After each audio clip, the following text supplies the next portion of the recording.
Blessings, beloveds. Welcome back. Anastasia, Cosmic Astrologer, going to talk about Ceres ingressing into the sign of Pisces. I think this is highly significant from a collective perspective and also, of course, from a personal perspective, because there will be many of you that have natal Ceres in Pisces. So you may be having a Ceres return.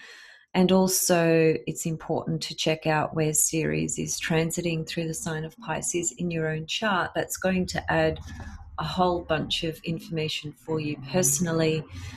However, today I just want to make some comments about the potential manifestation from a collective level, and specifically because of the events, the global events, that we are all experiencing at the moment with the virus, etc.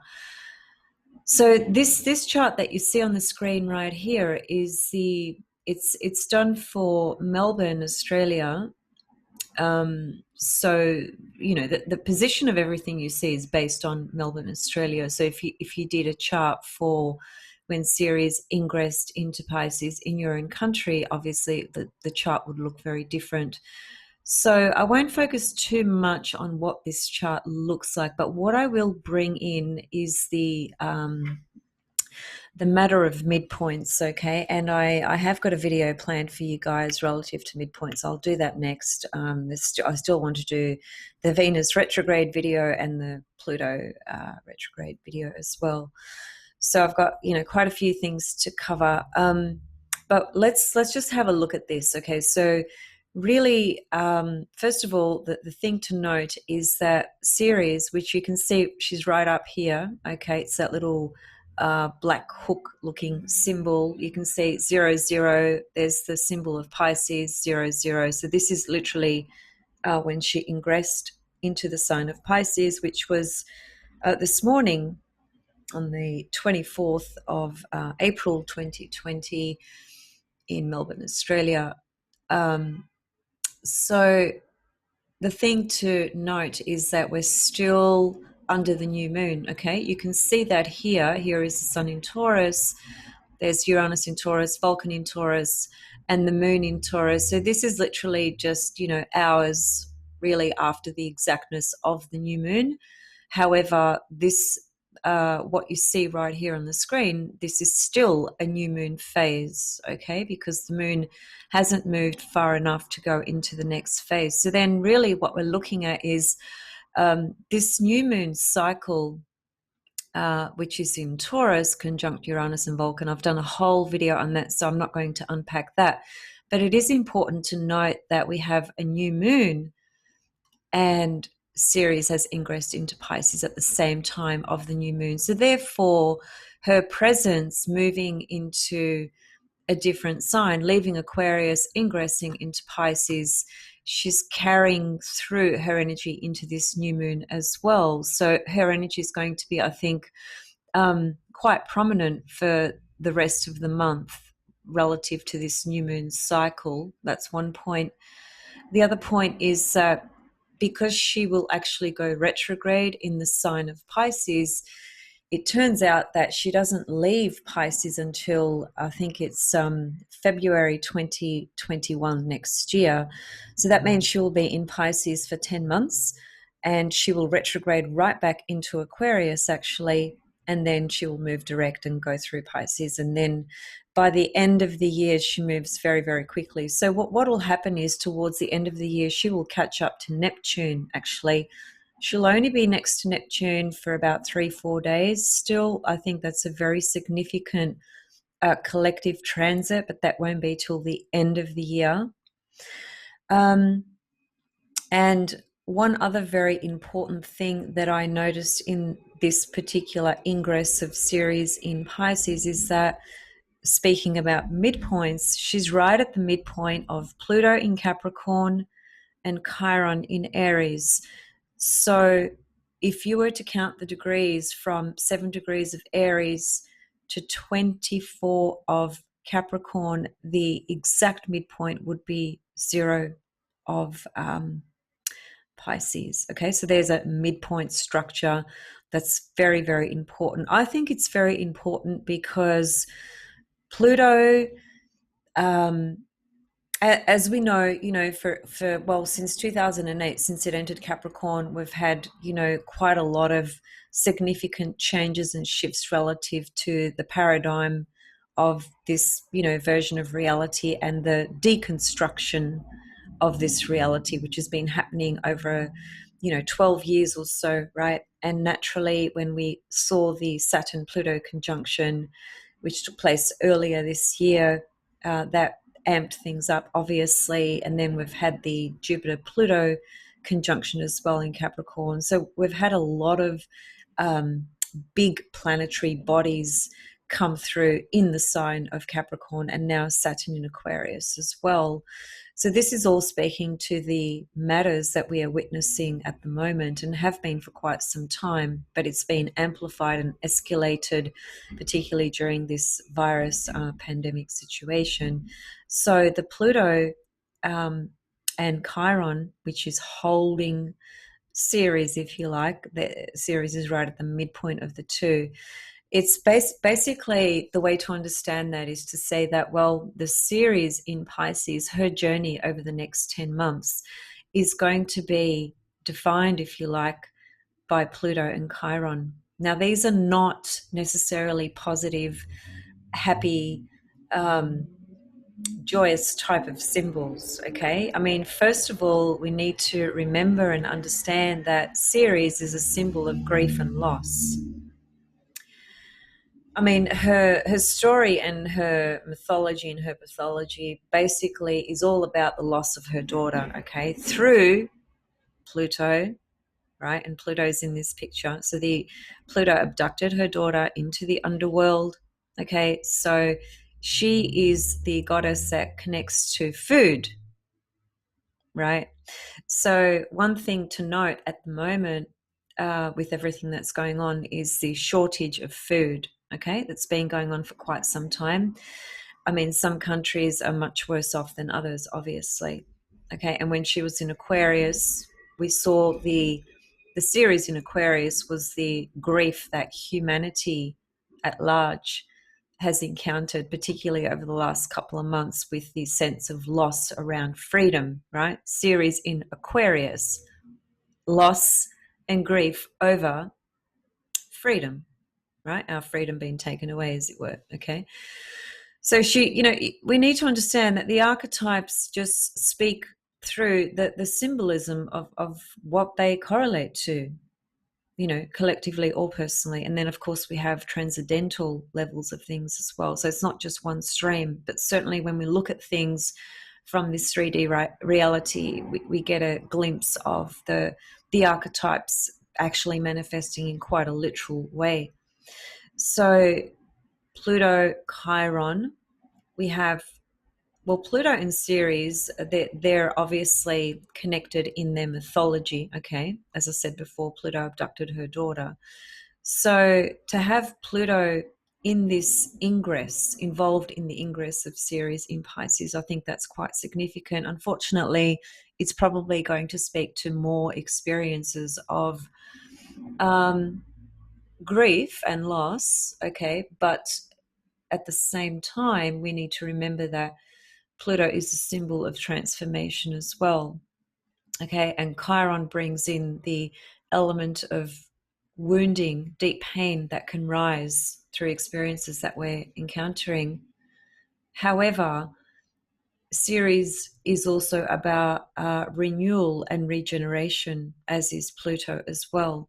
But if we just take it right back to Ceres in Pisces, then what we're talking about is we're talking about the principle of nurture, okay? And so we're really, I think what we're really looking at over the next 10 months is a collective experience of humanity, right? Really in need of nurture, right? Through divine love and spirit, Pisces. That's one level. The other level, of course, is the loss, I think, of this so-called truth or reality that people perceived, right? So the bigger picture to that, of course, is Neptune in Pisces, right, which has been there for quite some time and still has quite some time left in the sign of Pisces. So we've had this collective sort of disappointment, and disappointment is a very good word for Neptune, actually, when we actually project it through the filter of this 3D reality. Okay, that's how Neptune comes through. It comes through with massive disappointment, because the ideal of Neptune cannot be projected through the personality, the ego, and the personality desires. Neptune and Pisces is all about surrender, trust, and faith. So Ceres in Pisces is really going to, I think, highlight a lot of issues for all of us about our own sense of faith, and perhaps what we thought was truth and what we thought was real in reality. And there's going to be a lot of a sense of loss or grief around that, because it's going to have to mean surrendering and letting go, and trusting actually a different reality that's probably very difficult for the consensus reality, especially to relate to that, or to understand that, or to conceive that, or to even accept that. Because for such a long time we've had this particular idea of what reality is about, and now we're discovering that the reality that we thought was the reality is not necessarily the reality, not the primary reality anyway. So the series in Pisces, first of all, it's also going to require this collective what's the word, collective offering of compassion and empathy, because Pisces is about compassion and empathy, surrender, trust, and faith, and the ultimate truth, source creation to all things. So Ceres is about loss and grief, right? So just put the two together, it's pretty clear that from a collective perspective, we've come to a point relative to the larger cycles of things that are going on, where we have to let go of certain realities that we perceived. And remember that letting go of something, whether it's a person, a belief, a situation, a feeling, a job, a house, whatever it may be, when we let something go, there's always an experience of grief around that. There's a sense of loss and grief, even though we might make the conscious decision to let go of something or to move away from something. The most natural experience that comes up with that is the experience of loss and grief. Okay, so Ceres in Pisces is about letting go of the perspective of reality that we had, because we know, right, that when we look at the current global conditions, we know that reality is not going to look the same whether you are spiritually inclined or not, whether you have religious beliefs or not. The fact of the matter is that this reality that we believed up to 3-4 months ago is now going to look completely different. And there's going to be an incredible sense of loss and grief around that. But I think the deeper message with this is to dive deep into the Pisces archetype and find that ability and connection to empathy and compassion on a universal, global level. We absolutely have to find that way, that the way to being able to open up to a deeper sense of compassion and empathy and love from an unconditional level. And also it's about understanding and connecting to in from the point of view of feeling nurture, because Ceres is the goddess of nurture, but mainly she's the goddess of where nurture has gone wrong, right, where it's been missed in some way, right? So the Ceres in Pisces is about we have to nurture our own truth, right? Pisces is the archetype of truth, the ultimate source, truth, creation, oneness. So Ceres in Pisces is saying we absolutely must find a way to nurture our own truth and our own reality. And the reason why that's so important is because the reality before us is being smashed to pieces on all streams, on all levels. It's deconstructing before our eyes. And then what can rise within us through that is extreme anxiety. Okay, Neptune and Pisces correlates to anxiety, so does Saturn. But the Neptune type of anxiety is like what I like to call free floating anxiety, which basically means that we experience this very deep inner anxiety, but we cannot put our finger on it. We cannot pinpoint and define it and identify what the hell it is. And that's a really intense, difficult anxiety to manage because you can't identify where it's coming from or what it actually relates to, right? Whereas the Saturn anxiety, you can actually define it to some particular form or matter or situation or condition, right? That's the difference between Saturn and Neptune anxieties. They both correlate to anxiety. So the Ceres in Pisces can bring up a lot of anxiety if we don't find a way to tap in and tune into a truth that feels nurturing for us, that feels comfortable and it feels loving and supportive, right? Because if we don't do that, we probably will fall into feel the experience of anxiety because it'll suddenly feel like, well, what is this reality? What is really going on? What I mean, and everyone's feeling that actually. Well, not everyone, but a lot of people are feeling that already, simply because there are so many conspiracy theories. There is so much deception. There is so much misguidance. There is so much uncertainty, right? So that this underlying anxiety that the whole sort of planet is feeling, if you like, is very much the Neptune in Pisces anyway. So Ceres entering in Pisces, she can amplify that if we don't actually do some work on anchoring ourselves towards the highest truth within ourselves. Remember, truth is a pathless land. That comes from Krishnamurti, which just basically means that, you know, your truth is different to my truth. And it doesn't mean that my truth is right and your truth is wrong, or vice versa. We must understand that the truth lies within us all, and our journey towards that truth that is unique and individual, which then becomes this orientation or definition or correlation to, you know, this person believes that, or this person follows this path, or this person embarks on this particular platform or stream. But it doesn't matter, because what matters is that everyone's trying to find a sense of truth in whatever way they are doing it, right?